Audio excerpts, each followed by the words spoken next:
Parce que l'art et la culture innovent aussi loin des villes, le magazine Chant Libre explore les initiatives étonnantes au cœur des campagnes de la Nouvelle-Aquitaine. Dans ce nouveau numéro, focus sur les 24 heures du swing à Montségur, un festival qui depuis 3 décennies fait rimer jazz et amitié.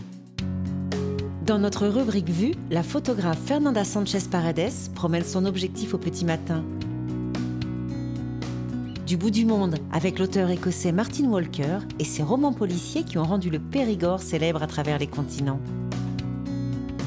Rencontre avec François Maurice, un étonnant explorateur qui a la Gironde pour camp de base. Dans la rubrique Lue, Couleur Vigne, la première BD du viticulteur Nicolas Le Saint, installé dans le Bordelais.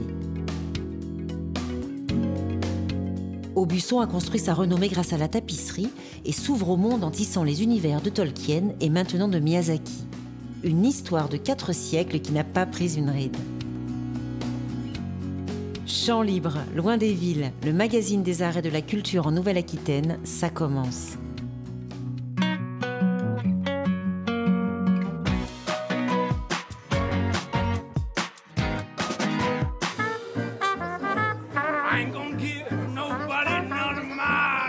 Depuis 3 décennies, le pouls de la Bastide de Montségur dans l'Entre-deux-Mers bat au rythme du jazz, de tous les jazz. Si la face visible de cet engouement est le festival Les 24 heures du swing, des initiatives à l'année permettent à toutes les générations de découvrir et de pratiquer.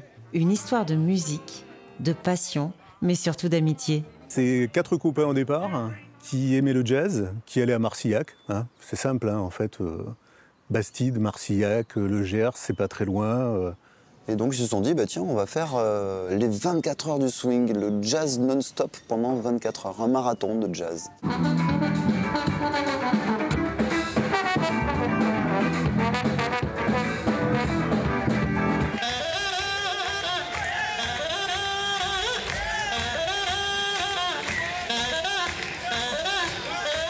Le nom est resté, mais depuis, on a rajouté plusieurs journées à côté de ça, puisque le festival s'est développé.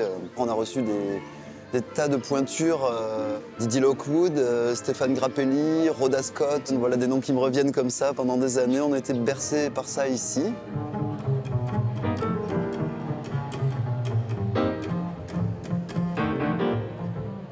Parmi les figures de cette année, la pianiste et chanteuse new-yorkaise Champion Fulton.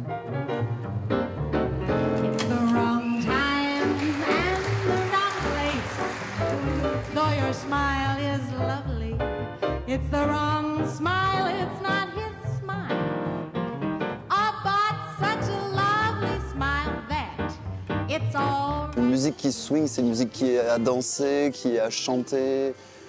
C'est fait pour s'exprimer et c'est fait pour improviser. Finalement, ça ouvre toutes les perspectives des musiques afro-caribéennes, funk. Voilà, on peut aller très loin avec le swing.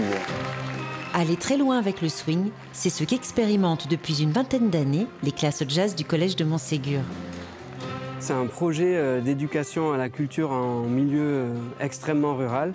Les élèves apprennent à jouer le plus vite possible en public, rencontrent des musiciens, vont au concert, de manière à leur donner une culture musicale teintée de musique afro-américaine et pourquoi pas aussi leur permettre après de continuer la musique dans d'autres structures. There was a boy, a very strange enchanted boy. They say he wandered very far, over land and sea. A little shy inside. J'aime beaucoup les sonorités graves et on le sent vachement à l'intérieur de nous. Et en fait, depuis l'arrivée de la basse électrique et de certains joueurs comme Jaco Pastorius, ils ont vraiment amené la basse sur le devant de la scène comme les guitares. Et du coup, je trouve ça trop bien. Ce que j'aime dans le jazz, c'est qu'en fait, on retrouve beaucoup de choses. Et on peut faire, c'est entre guillemets libre, et on peut faire un peu ce qu'on veut. Mon style préféré de jazz, c'est le jazz fusion. Jaco Pastorius faisait du jazz fusion, ou Stanley Clarke, ou Herbie Hancock. C'était des grands adeptes de ce style-là. Voilà.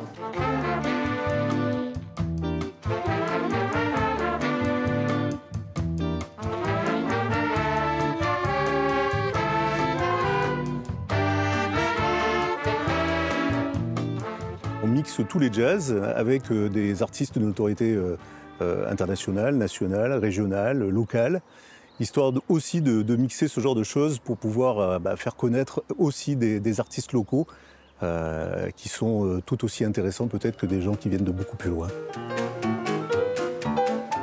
Parmi les artistes venus en voisin, Alain Barabès fait vibrer la grande halle en compagnie des complices virtuoses de son quartet.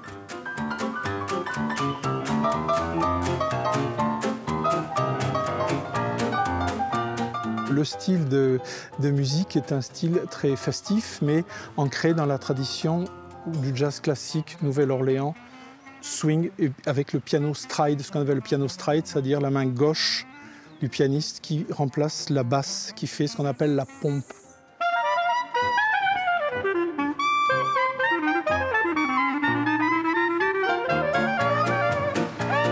C'est vraiment tout un village qui tourne autour de cette manifestation. Ça va au-delà de la culture, c'est quelque chose de social. Il faut bien comprendre qu'il y a 1600 habitants à Montségur et que sans ça, il n'y aurait rien. La recette magique, c'est tout un tissu associatif. Ce sont des habitants qui sont tournés beaucoup vers les arts. Un microcosme assez incroyable. Cette alchimie entre la musique, les vieilles pierres, l'amitié. C'est un lieu un peu magique parce qu'on y retrouve en amitié beaucoup de gens qui nous accueillent depuis 40 ans. C'est la feria du jazz ici.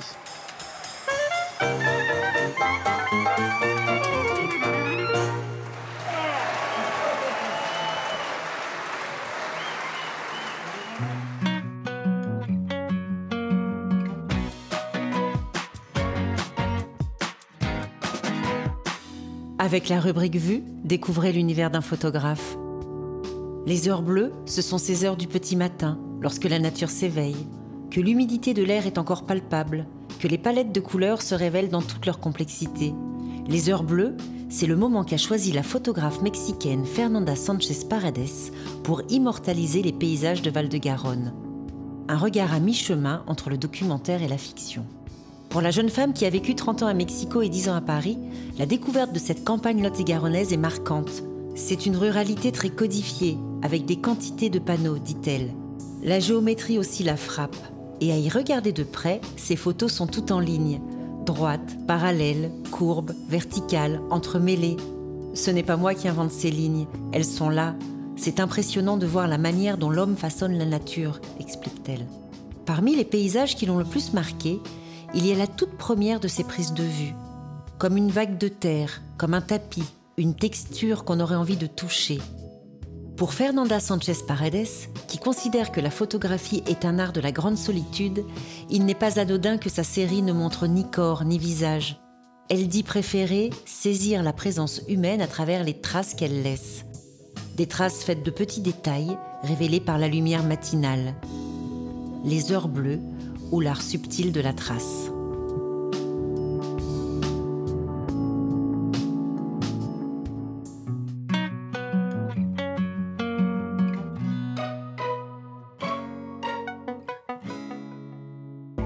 Depuis le Bug en Dordogne, connexion immédiate avec l'Écosse en compagnie de l'écrivain Martin Walker. Je suis écossais, britannique, européen. Ça fait plus que 20 ans qu'on s'installe ici. J'ai perdu mon cœur au Périgord, c'est tout simple. J'ai étudié l'histoire à Oxford et puis l'économie internationale à Harvard. Et puis j'étais engagé par le Guardian, un journal britannique. J'étais avec eux pour presque 30 ans. Puis j'étais chef de bureau aux États-Unis pour 10 ans. On m'a fait un fellow du centre de recherche à Washington, le Woodrow Wilson Center. Puis on m'a demandé de devenir rédacteur en chef pour UPI, United Press International. Je fais ça pour quelques années. Et puis j'ai pris la retraite en 2016 et j'ai continué toujours d'écrire chaque année un roman. D'abord c'était Lascaux, le préhistoire, les grottes, et j'ai écrit mon premier roman au sujet de Lascaux. Donc j'ai commencé les romans de Bruno. Ça a un succès international en étant 19 langues maintenant. Bruno m'a capturé la vie en effet, mais aussi c'est la qualité de vie ici que j'adore. C'est le bon vin de Bergerac, c'est la bonne cuisine. De tomber sur une richesse extraordinaire et authentique comme le Périgord. Pour un romancier, c'est le paradis. Hein.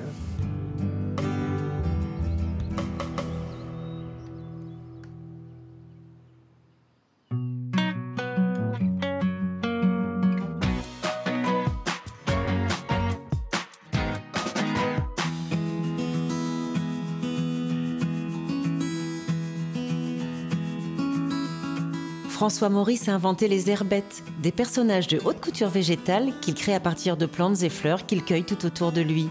Installé à Saint-Aubin-de-Médoc, le grand baroudeur est devenu explorateur par amour de la nature. Les herbettes, c'est mon art. C'est une cueillette très spécifique que j'appelle l'exfloration. C'est l'exploration du monde floral. Alors, je trouve que le climat girondin se prête à avoir plein de plantations et plein de fleurs. Moi, j'ai toujours été très inspiré par la nature. C'est pour moi aujourd'hui un aboutissement, un accomplissement de toute une recherche.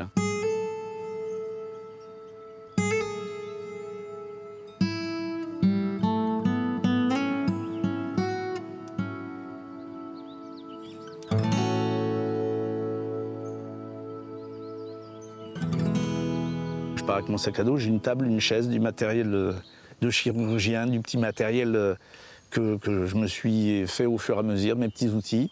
C'est presque une transe créative, hein. C'est-à-dire je pose ma table, je prends ma petite boîte en soie pour pouvoir cueillir tous les éléments végétaux, et à partir du moment où je prends mon ciseau et je coupe la première plante, j'ai ce sablier qui est là et qui me rappelle que j'ai pas beaucoup de temps. C'était une œuvre qui est éphémère, hein, évidemment. Ça, c'est les petits bijoux, ça. C'est bien. Voilà. Petite spire. Super.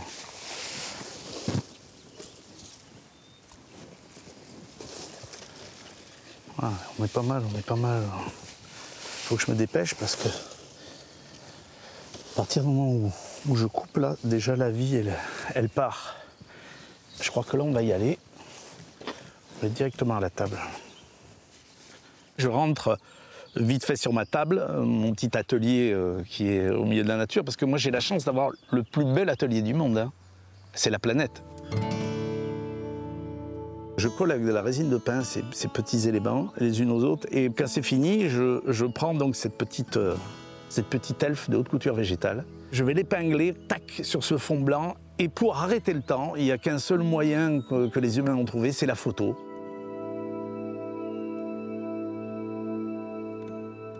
C'est vraiment une image qui va venir nous cueillir au fond de notre cœur, comme si on n'avait pas le temps d'ouvrir les yeux et de prendre du temps pour que la nature vienne nous parler. Là, elle est dénuée de tout, elle vient, elle est devant vous, et je viens amener, j'espère, une prise de conscience que la nature qui est autour de nous, je ne veux pas dire elle est extraordinaire, parce que c'est ineffable, la nature c'est tellement énorme, mais c'est de dire, voilà, on est au milieu de tout ça, prenez-en bien conscience, on n'est que de passage, et vivez votre vie avec beaucoup de respect.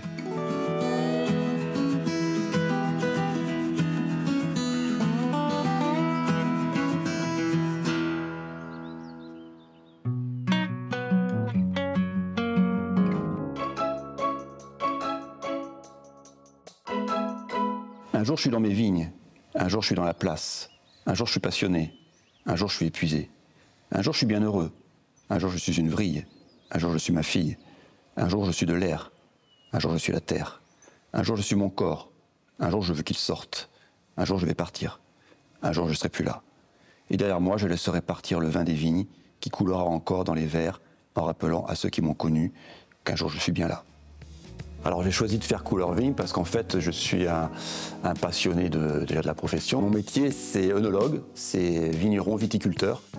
Couleur Vigne raconte l'histoire en fait d'un personnage qui n'a absolument rien à voir avec le milieu, qui a subi un traumatisme personnel dans sa vie et qui vient se reconstruire chez un ami vigneron qui est en entre-deux-mers à Saint-Aubin-de-Brane, qui dit tu restes avec moi une année, j'ai besoin d'un coup de main et moi je vais t'aider à te reconstruire.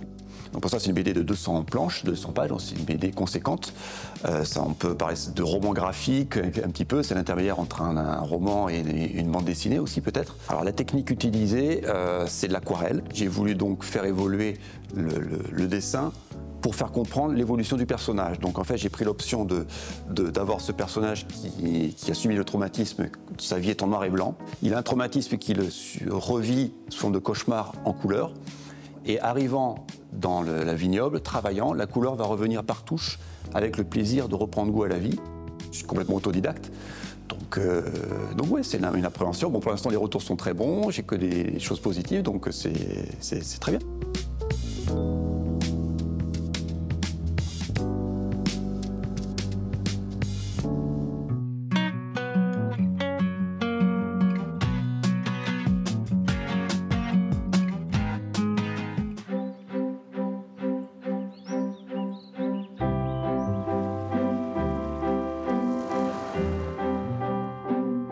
À la fois musée, centre de formation et lieu consacré à la création contemporaine, la Cité internationale de la tapisserie à Aubusson ne cesse de surprendre par ses initiatives. Après avoir décliné l'univers de Tolkien en tapisserie, la voilà qui se lance dans un projet fou autour des films de Hayao Miyazaki. Retour sur une histoire qui remonte au XVe siècle. La Cité internationale de la tapisserie, c'est un musée, mais pas seulement. C'est aussi un centre de formation. C'est également un établissement qui est porteur de l'inscription UNESCO au patrimoine immatériel de l'humanité des savoir-faire de la tapisserie d'Aubusson. La notion d'interprétation, elle est au centre, vraiment au cœur de l'inscription UNESCO. On parle de 4 mains, les 2 mains de l'artiste qui va fournir le modèle et les 2 mains du lissier qui va interpréter ce modèle en tapisserie et qui va donc non pas seulement copier l'œuvre de l'artiste, mais lui apporter quelque chose de plus afin de livrer une tapisserie qui est véritablement une œuvre textile à part entière.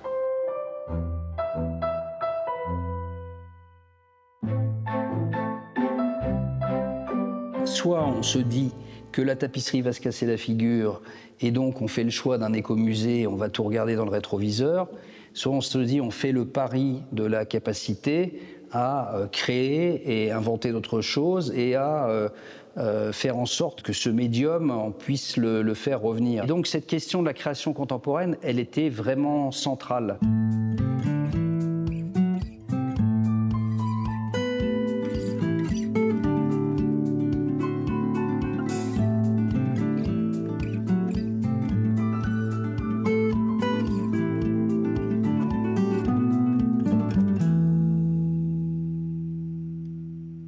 En 2017, la Cité internationale de la tapisserie a passé une convention avec le Tolkien Estate, les ayants droit de J.R.R. Tolkien, pour la réalisation d'une tenture de 16 pièces, 14 tapisseries et 2 tapis, autour de l'œuvre graphique de J.R.R. Tolkien.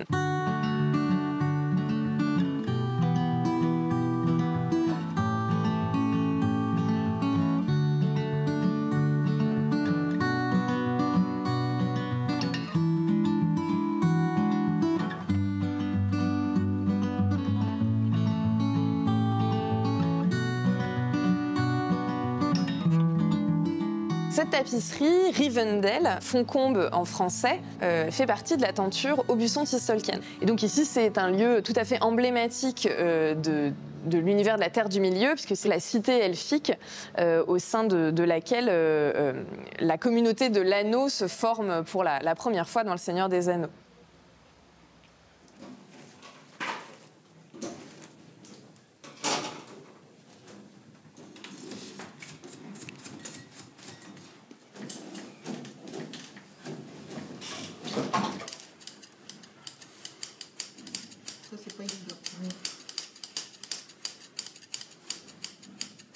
On réalise tout ce qu'on appelle les cartons et maquettes, donc à partir de dessins originaux. On vient réaliser donc le dessin qui va permettre aux lissières d'interpréter la tapisserie. Donc on a aussi toute la recherche des couleurs. Donc on a toute notre gamme de couleurs à disposition et on vient créer ce qu'on appelle un chapelet. Une couleur, en fait, n'est pas une couleur unie. On a ce superbe exemple du tapis Tolkien. Le carton a été travaillé à partir d'un dessin original. On a l'impression qu'il est très géométrique, très symétrique. Mais en fait, on se rend compte qu'il y a des jeux de couleurs, des asymétries au niveau des formes, etc.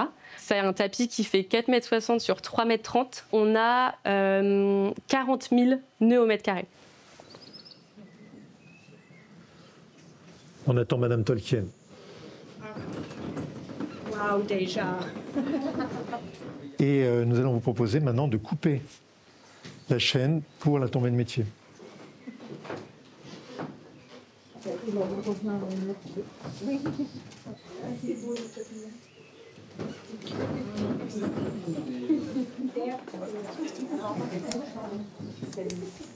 Et voilà. Je pense que c'est une œuvre magnifique. On ne peut que être vraiment reconnaissante à Aubusson pour avoir fait ça.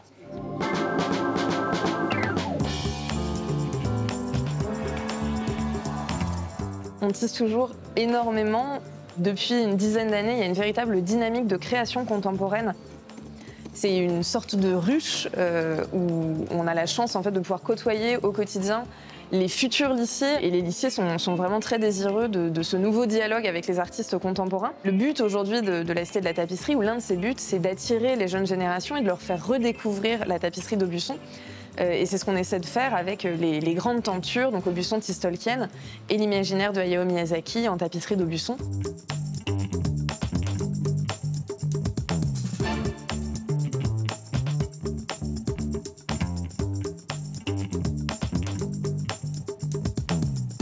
De ce côté-là, vous pouvez voir les 5 maquettes retenues qui seront transposées donc à Aubusson par les lissiers en tapisserie. Et ici, vous avez donc le carton de la première tapisserie qui est en cours de réalisation dans l'atelier de tissage de la Cité, qui est un extrait du film Princesse Mononoke. Très rapidement, on a pu se projeter sur ce que serait cette tapisserie, avec ses jeux de texture, ses écorces, ses arbres gigantesques, tout le travail du minéral aussi, ces jeux de verdure, de vert, de bleu, les couleurs chaudes de ces premiers plans avec les écorces. Donc la tapisserie, elle a ses propres codes, elle a ses propres écritures, donc il faut travailler cette transposition. Comment on passe d'une image peinte à une image tissée.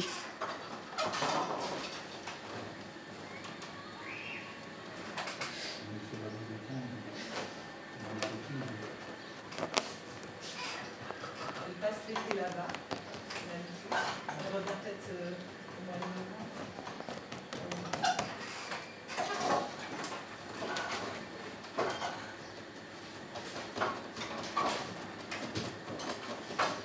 L'idée, c'est de donner cette illusion de dessin animé et de s'inspirer de cet univers de Miyazaki. Là, nous sommes sous un sous-bois et on essaye de donner cette idée de contraste, d'effet, de profondeur. On a l'impression qu'on pourrait rentrer dans la tapisserie, donner cette idée-là.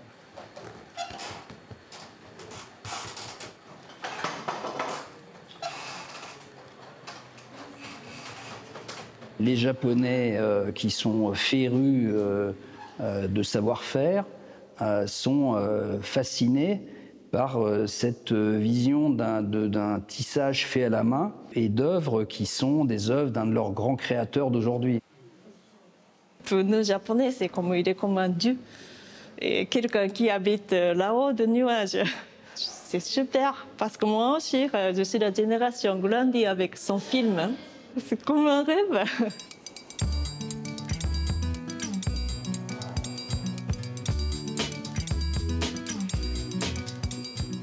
La tapisserie d'Aubusson, c'est un mythe. Il y a cette espèce d'étonnement de se dire comment, du cœur de la France, de cette ruralité, de ces paysages, est né quelque chose qui s'est diffusé dans le monde entier. Forcément, c'est quelque chose d'extrêmement identitaire pour ce territoire. C'est un grand succès pour la Creuse.